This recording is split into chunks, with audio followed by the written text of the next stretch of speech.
Fala pessoal, tudo bom? Estamos aí de volta então. Semana passada a gente começamos a falar sobre medidas de posição. Então a gente tratou das medidas de tendência central. Falamos da média, da moda e da mediana. Certo? Hoje a gente dá continuidade no tema aí das medidas de posição. Então nós vamos falar das separatrizes e vamos falar também do box plot, que é uma representação estatística, uma representação gráfica que utiliza medidas separatrizes para sua construção. Muito bem. Se não me engano, a gente fechou a aula passada com esse início aqui, da posição relativa de média, mediana e moda. Que quando a distribuição é simétrica, esses três valores coincidem, mas a assimetria torna esses valores diferentes. Então, na primeira imagem aqui, na menorzinha, a gente vê uma distribuição simétrica, né? À esquerda e à direita dessa linha vertical existe uma simetria. E nesse caso, média, mediana e moda, eles vão ser coincidentes. A gente pode ter casos aqui, onde há assimetria. Nesse primeiro aqui, à esquerda, a gente vê que a região à direita dessa vertical, à direita dessa linha que indica a moda, ela é maior do que o lado esquerdo. Então a mediana e a média acabam se encontrando nela aqui. E o contrário ocorre aqui.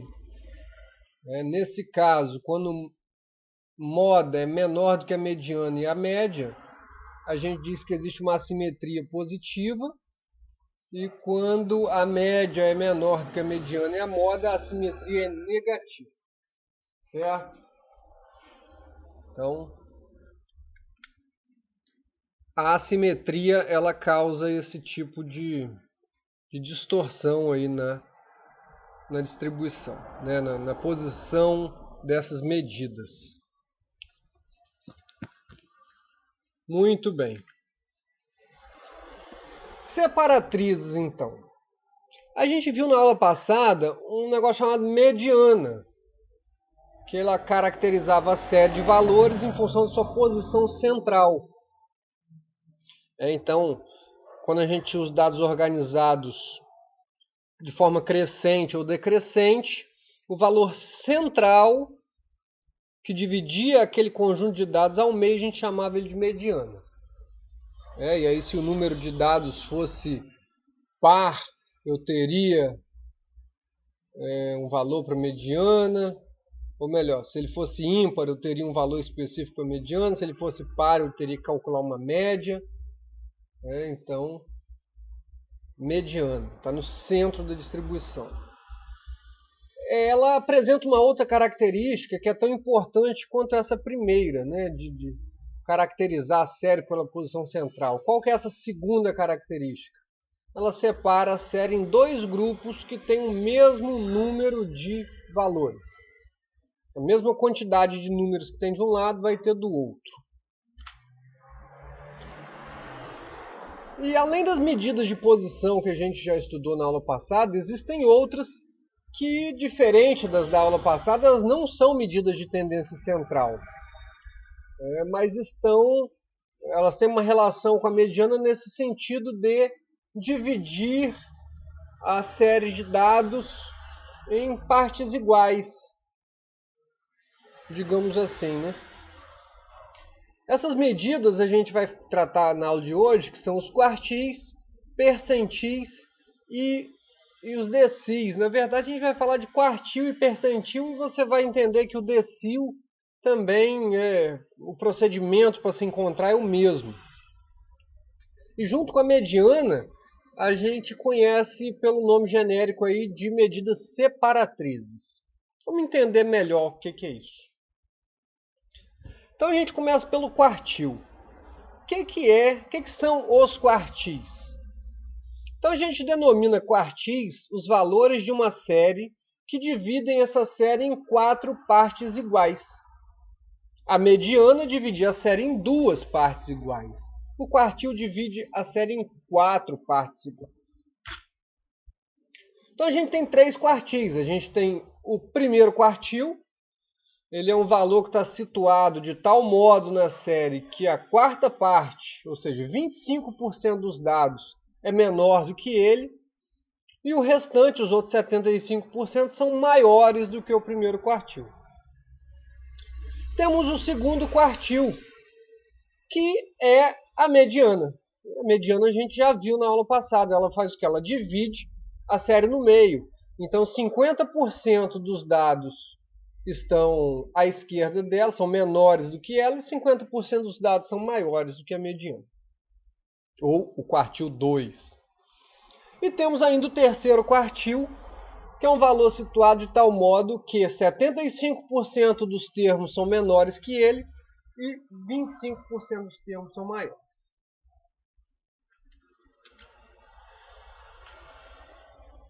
Vamos tentar representar melhor isso aqui.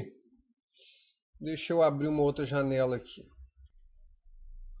Então vamos dar uma olhada aqui. Vamos supor que a gente tem essa série de dados aí. Eu nem contei quantos valores tem. Então temos 1, 2, 3, 4, 5, 6, 7, 8, 9, 10, 11, 12, 13, 14. Então eu tenho meu N aí, meu K, né? Meu N igual a 14. 14 valores. Ora, vamos procurar aqui então as posições aqui que seriam os quartis. 14. Eu preciso dividir isso em 4 partes iguais. 14 dividido por 4 dá 3,5. 3,5. Então vamos ver. 1, 2, 3, 4, 5, 6, 7. Se eu fizer uma linha aqui, ó.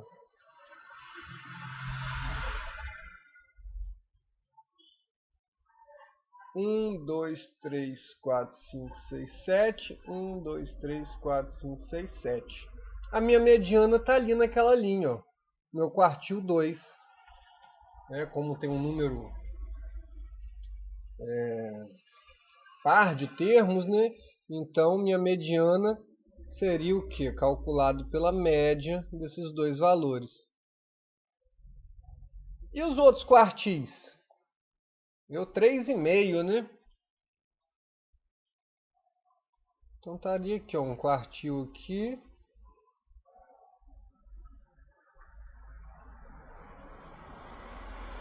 Ou melhor, vamos ver bem isso aqui.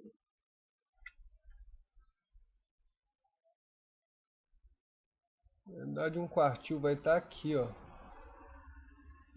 O outro aqui. Será que é isso mesmo? Vamos ver, antes dele tem 3. Depois dele até a mediana tem 3.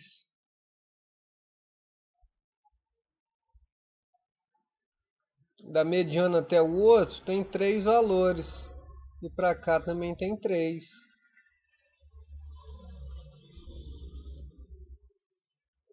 Então teria o que? O quartil 1, quartil 2, quartil 3.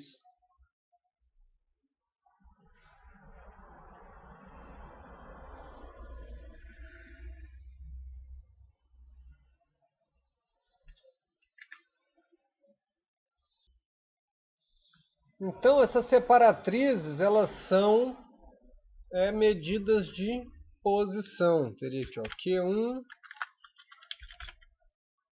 teria aqui Q3 e aqui Q2, que é igual mediana. De uma forma bem simplificada, é isso que são os quartis. Essa é a ideia por trás dos quartis.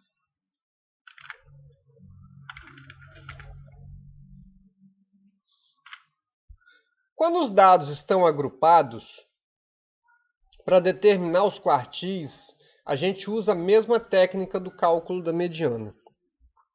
Vocês lembram na aula passada, quando a gente trabalhava com dados agrupados ali na tabela de distribuição de frequência? Então eu precisava achar em que classe estava a mediana. E aí eu fazia o quê? Fazia uma soma de FI sobre 2 para achar o valor central. Aí eu ia lá na frequência acumulada das classes e achava onde que estava esse valor central. Como agora eu estou trabalhando com quartis, eu trabalho com soma de FI sobre 4. E aí, como eu tenho 3 quartis, eu tenho esse K aqui, ó, que é o número do quartil. Então, quartil 1, soma de FI sobre 4. Quartil 2, soma de FI sobre 4 vezes 2. E quartil 3, soma de FI sobre 4 vezes 3. E aí, né, esse pedacinho aqui, ó, K vezes soma de FI sobre 4, é só para me mostrar a posição do quartil, em que classe ele está.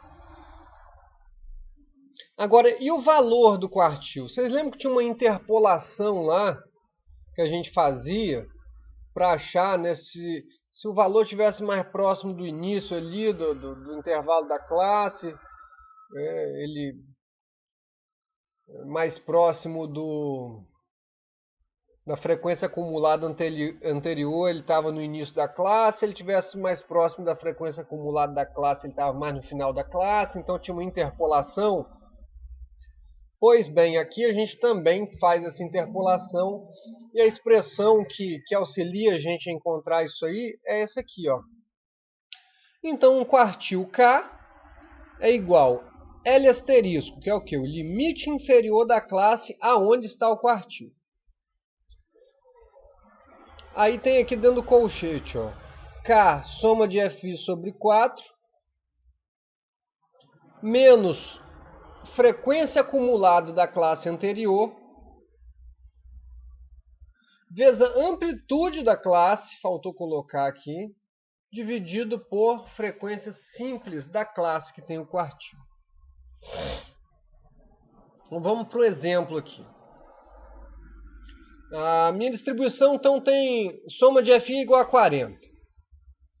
Primeiro quartil, soma de FI sobre 4, 40 sobre 4, 10. Qual classe que tem o 10º termo? Pô, a primeira classe só vai até o quarto. A segunda classe vai do 5º até o 13º. Então, o quartil 1 está na segunda classe. Se fosse o caso do quartil 3, ó, seria 3 vezes soma de FI sobre 4. 3 vezes 40 sobre 4, 30. Bom, a terceira classe tem até o 24º termo. A quarta classe tem do 25º até o 32º. Ou seja, o 30º termo está dentro dessa classe. Ou seja, é a classe do quartil 3. Então, ó, classe do quartil 1, classe do quartil 3. Se eu quisesse achar a mediana, que é o quartil 2, então seria o 20º termo. Estaria aqui, ó, nessa classe aqui do meio. E aí? Bom, achei a classe. Por que eu tenho que achar a classe primeiro? Porque eu tenho termos aqui na equação que dependem disso. Eu tenho o limite inferior da classe. Eu tenho a frequência acumulada da classe anterior. E eu tenho a frequência simples da classe. Então, o quartil 1 está aqui, ó, na segunda classe, né? De 1,54 a 154 a 158. Então, aqui, ó, Q1 é igual ao que, ó, limite inferior da classe, 154, mais aquela K, soma de FI sobre 4, a gente já fez aqui em cima, deu 10, né? Aqui, ó, 10 menos frequência acumulada da classe anterior. Aqui, ó, a classe 1, frequência acumulada é 4. Vezes a amplitude da classe. A amplitude é o limite superior menos o inferior, ó. 158 menos 154 dá 4. dividido pela frequência simples da classe que tem o quartil. Então, quartil 1 está nessa classe, frequência simples 9. Então, chegamos aqui desenvolvendo a conta que o quartil 1 vale 156,7. Ou seja, nessa amostra da estatura de 40 alunos lá do colégio XYZ, do colégio que for, né, do colégio que eles fizeram ali a amostra, 25% dos alunos têm menos de 156,7 centímetros. 75% dos alunos têm mais do que 156,7 centímetros. E a ideia do quartil 3 aqui é a mesma. Limite inferior da classe que tem o quartil. O K, soma de FI sobre 4, que já foi calculado aqui em cima para achar a classe do quartil. Frequência acumulada da classe anterior. Amplitude da classe. Frequência simples da classe. E quartil 3, 165 centímetros. Ou seja, 25% dos estudantes lá tem mais do que 165 centímetros. 75% tem menos. Notem que entre Q1 e Q3 eu tenho metade da minha amostra. Ou seja, metade dos estudantes estão entre 156,7 e 165 centímetros. E a partir disso você vai fazendo essas análises estatísticas.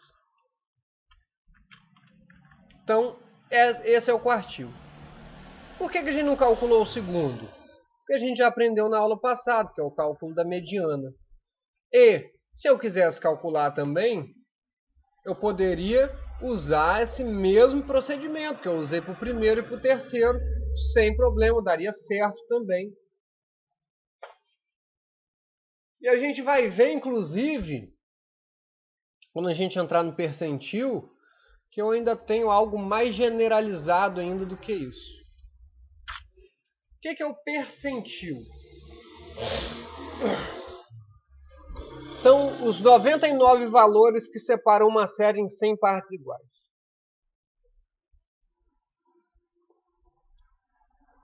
Quartil separa em 4, percentil separa em 100. E nessa ideia, já que o decil a gente não vai ter aqui para frente no slide, o que é o decil?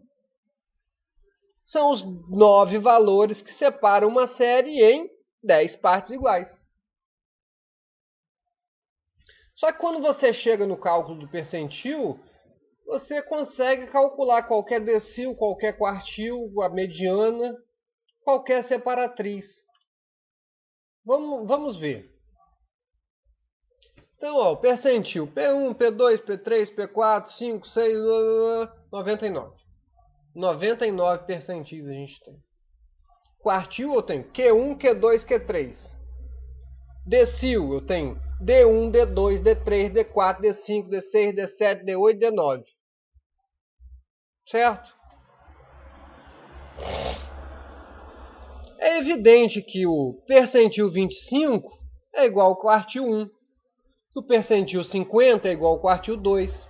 Que o percentil 75 é igual ao quartil 3. Que o percentil 10 é igual ao decil 1. Que o percentil 20 é igual ao decil 2.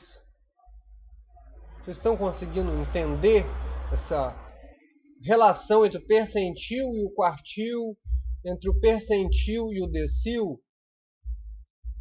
Ó, o percentil 50 é o quartil 2 e é o decil 5. E é a mediana.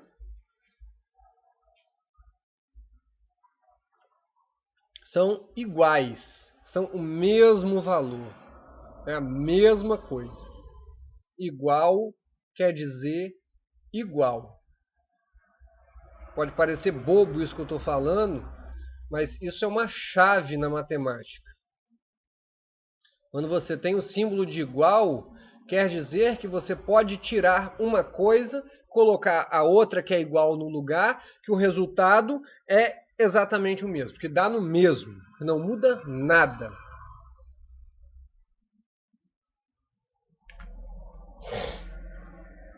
Quando os dados são agrupados para determinar o percentil, a gente usa a mesma técnica de cálculo da mediana, do quartil, do decil. Só que em vez de só usar o soma de FI sobre 2, em vez de usar o soma de FI sobre 4, o soma de FI sobre 10, a gente usa o soma de FI sobre 100. E esse casinho aqui, igual lá no quartil, é o quê? É o número de ordem, e tá errado aqui, não é do quartil não, é do percentil. É o número de ordem do percentil. Lá no caso do quartil, era o número de ordem do quartil. Se fosse no decil, seria o número de ordem do decil. Olha, vocês lembram disso aqui que a gente viu há 2, 3 slides atrás? Limite inferior da classe K soma de FI sobre menos F acumulado anterior vezes H da classe vezes F da classe. A diferença é que lá, na 2, 3 slides atrás, no lugar de P eu tinha um Q de quartil e no lugar de 100 eu tinha um 4, porque eu estava calculando quartil. Quando eu estou calculando percentil, eu tenho 100. Se eu estivesse calculando decil, eu teria um 10. Ou seja, com essa forma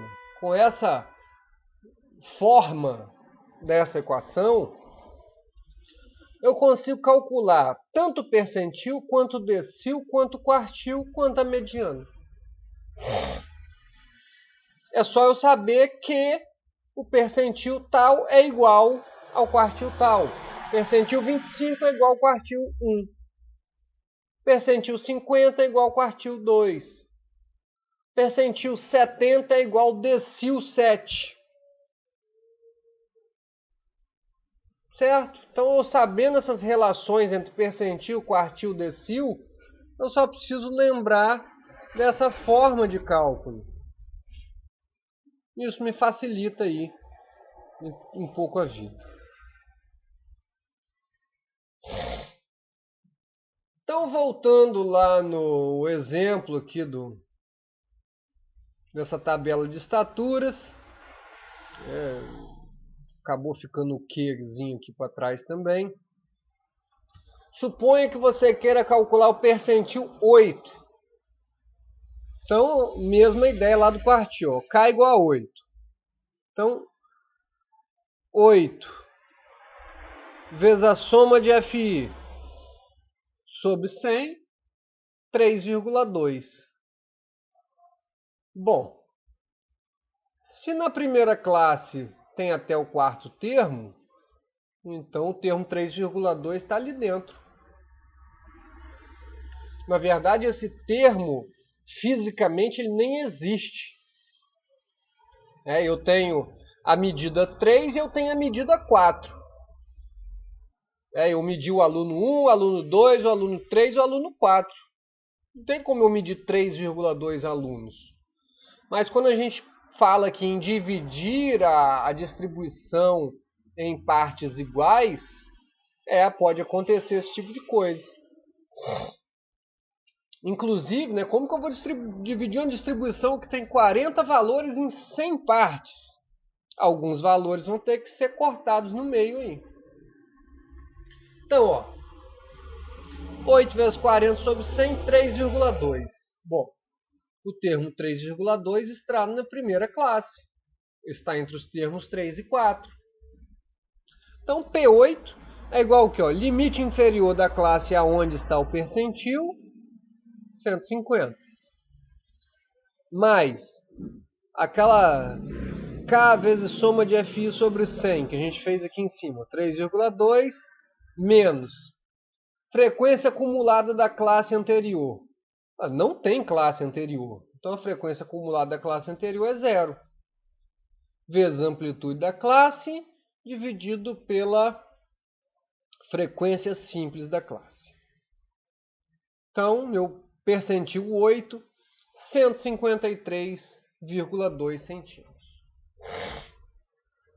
Isso quer dizer o que, afinal de contas? Que 8% dos alunos que foram medidos têm menos do que 153,2 centímetros. E 92% dos alunos têm mais do que 153,2 centímetros.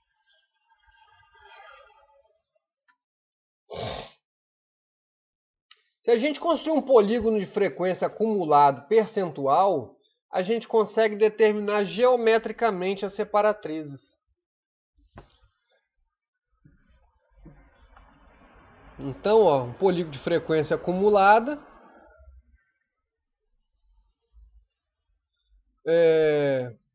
eu tenho aqui uma escala percentual. Então eu posso vir aqui, ó, em 25%, eu acho aqui o valor do quartil 1 ou do percentil 25. 50%, o valor da mediana, quartil 2 ou percentil 50, ou decil 5. 75%, quartil 3. 90%, ó, percentil 90 ou decil 9. Então aqui você tem uma determinação geométrica desses valores. E aqui a gente tem uma determinação algébrica desses valores.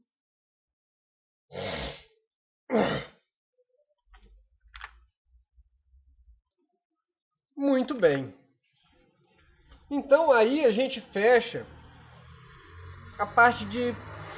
Fecha assim, né? A parte de separatrizes, né? Do que é a mediana, o quartil, o percentil. Acabamos pulando aqui a parte do decil.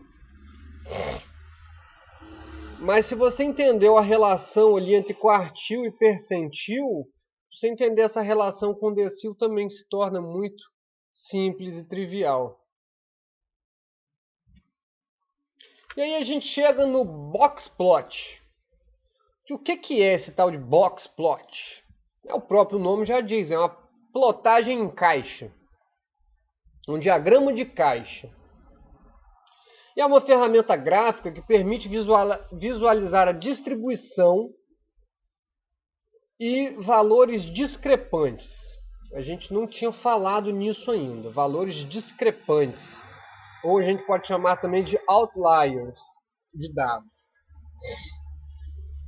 Fornecendo assim um meio para complementar, para desenvolver uma perspectiva aí sobre o caráter dos dados.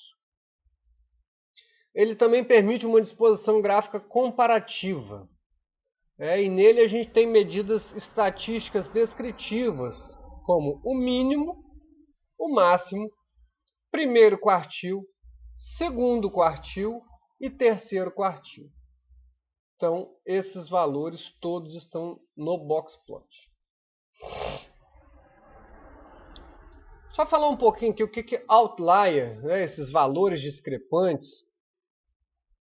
Em algumas coletas de dados, a gente obtém certos valores que ficam muito distantes da massa, do grande conjunto de dados ali. E esses valores podem ser por um erro de medida, por exemplo. Na maioria das vezes, isso vem por erros de medida ou de transmissão de dados. Normalmente é um valor estranho aquele conjunto. É como se naquele conjunto de valores de estaturas, eu tivesse alguém ali que medisse 80 centímetros. Um outro que medisse 2,5 metros. Na prática isso é possível? Até é, mas quando você olha para aquele conjunto onde quase todos estão entre 150 e 174, esses valores muito extremos, eles precisam de uma atenção especial. Eles podem ser verdadeiros, eles podem ter sido coletados corretamente, mas eles precisam de uma atenção especial, porque eles não estão representando a maior parte do volume dos dados ali. E esses valores discrepantes, eles podem influenciar muito quando a gente trabalha com média. No caso de mediana, não. A mediana é uma medida estatística robusta, ela não é influenciada pelos extremos, mas a média ela pode ser grandemente influenciada por isso aí.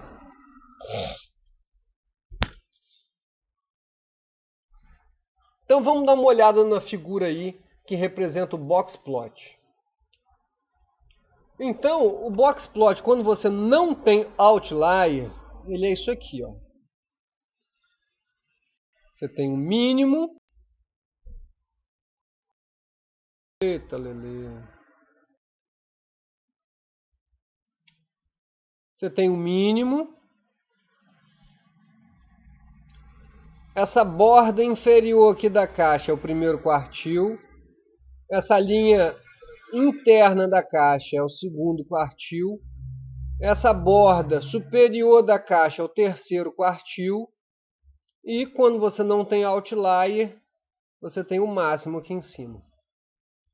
Quando você tem outlier, ele aparece como uma bolinha, um asterisco, algum símbolo bem distante aqui da caixa. Isso pode acontecer para baixo também, eu posso ter outlier aqui para baixo.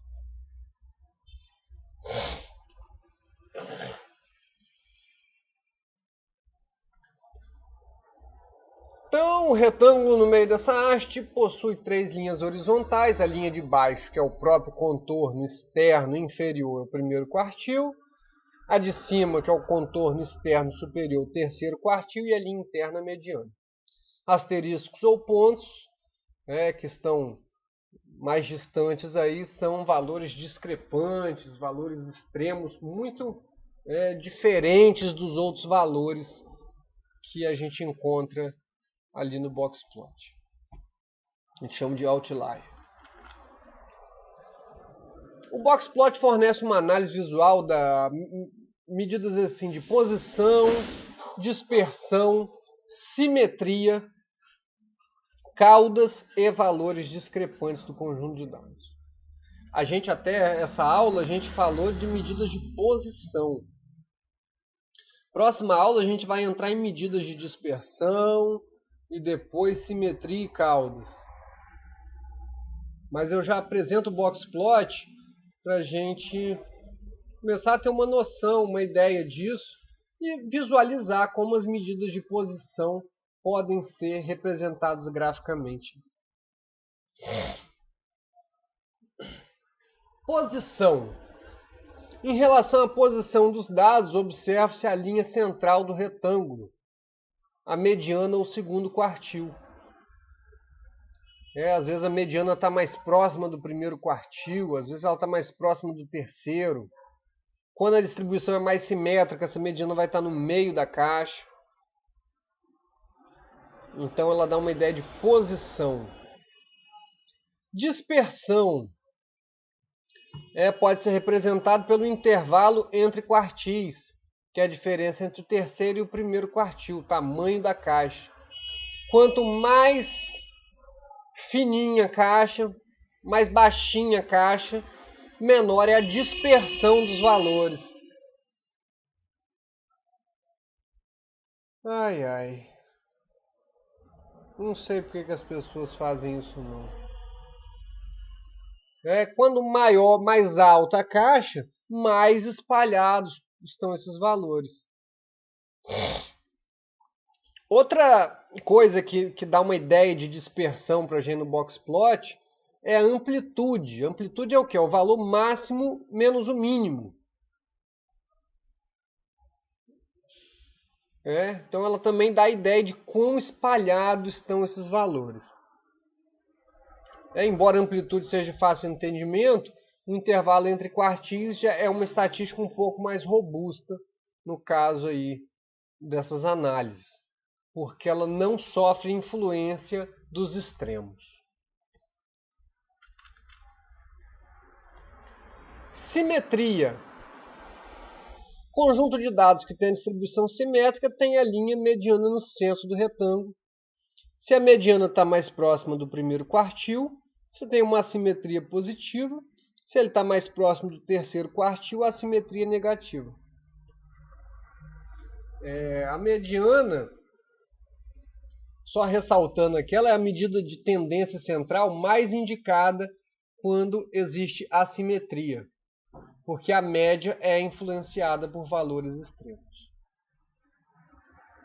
E caudas, né? As caudas da distribuição são as linhas que vão do retângulo até os extremos, né? E podem fornecer aí o comprimento das caudas da distribuição.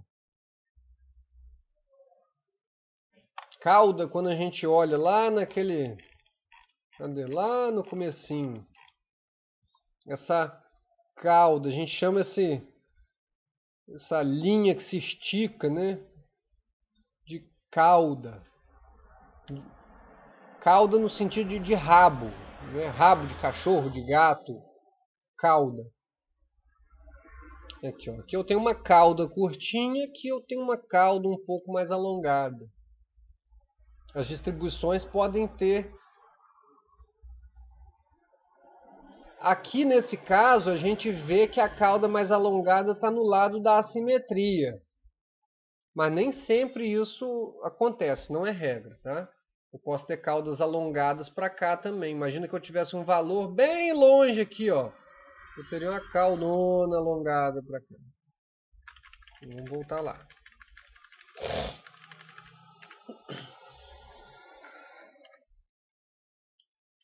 Muito bem. Outlier, né, ou valores discrepantes, indicam possíveis valores discrepantes. Possíveis valores discrepantes. No boxplot, as observações são consideradas outliers quando estão abaixo ou acima do limite de detecção de outliers. Então existe uma continha que a gente faz, que é o limite do outlier. O limite de detecção do outlier ele é construído utilizando o intervalo interquartílico. O que é o intervalo interquartílico? É a distância entre o primeiro e o terceiro quartil. Ou seja, a linha de cima do boxplot menos a linha de baixo. Então aqui, ó, os intervalos, limites de outlier. Limite inferior, LI, é o que? O quartil 1 menos 1 vez e meia o intervalo interquartílico. E o limite superior, LS, é o quartil 3 mais 1 vez e meia o intervalo interquartílico. Valores que forem menores do que LI ou maiores do que LS serão considerados outliers, serão considerados valores discrepantes que necessitam de uma análise mais cuidadosa, digamos assim. Então vamos fazer um exemplo aqui do boxplot. Considere as idades de pessoas conhecidas de 2 alunos da turma de estatística 1. Então vocês fizeram lá a avaliação 1. Quem fez a avaliação coletou 50 valores de idades de pessoas conhecidas. Então, o aluno 1 coletou esses 50 valores, que eu organizei aqui em forma de rol. O aluno 2 coletou esses 50 valores. A gente pode notar que os valores extremos são diferentes para eles, ó. 14, 10, 75, 82. Ó, então esse aqui tem uma amplitude menor. O máximo menos o mínimo é menor do que o máximo menos o mínimo desse aqui, ó.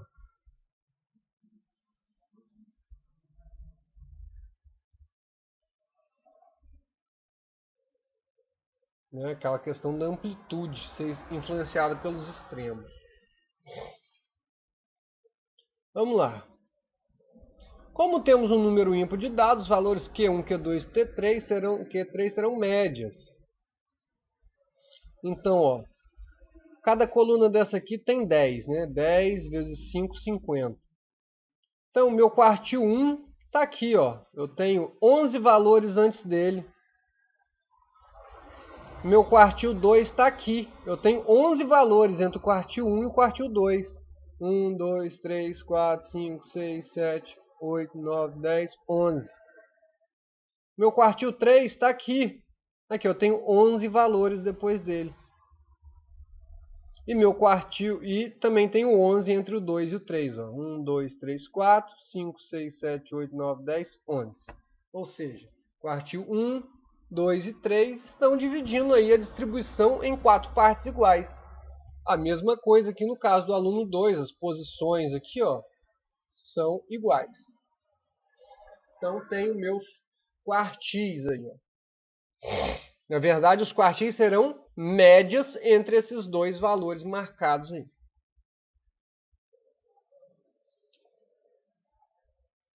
Então tem aqui, ó, o que aparece no box plot? Aparece o valor mínimo. No caso do aluno 1, o valor mínimo era 14. No caso do aluno 2, o valor mínimo 10.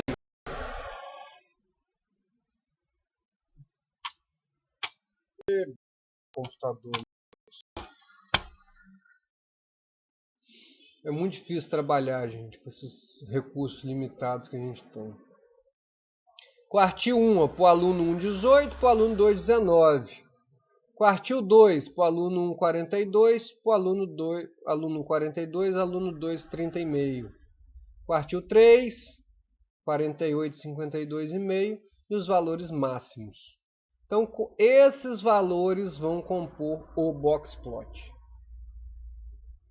Nesse caso, eu não tenho outlier, certo?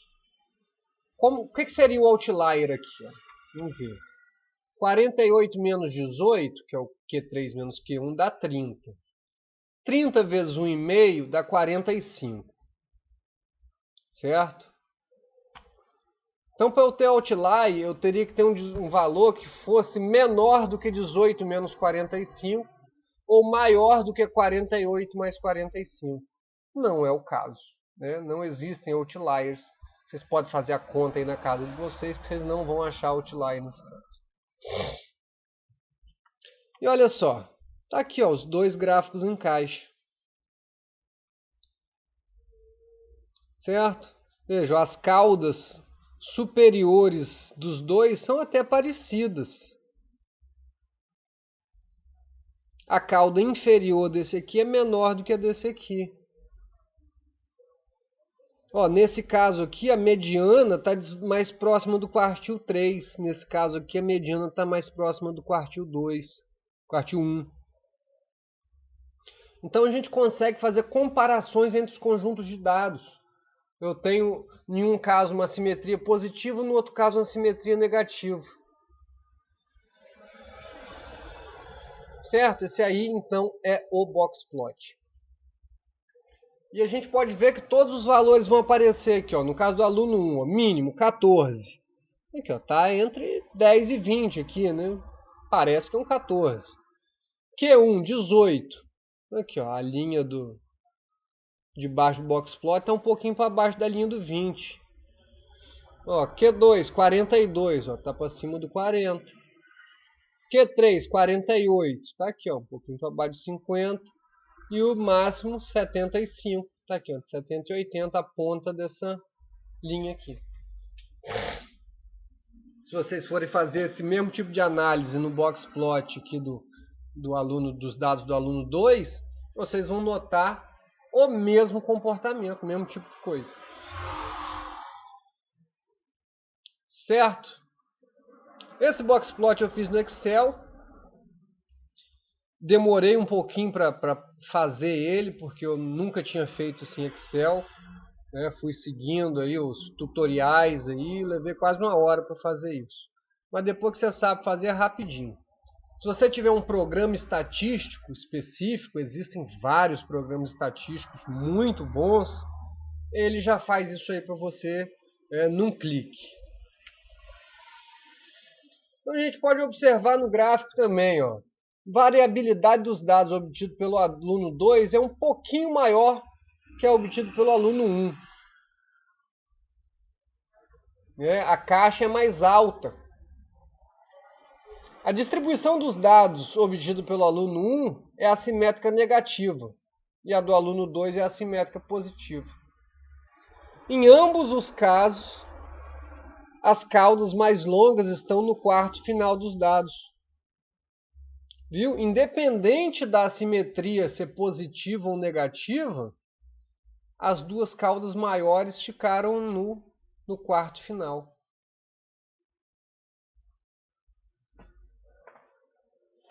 Então, gente, eu acho que finaliza aqui. É isso aí. Eu ia até tentar fazer uma curva aqui de distribuição de frequência para esses dois casos, para a gente comparar, mas eu acabei levando muito tempo para produzir esses Bloxplot aí ontem e acabei não tendo tempo de complementar com esse detalhezinho aí. Mas fica a sugestão para vocês.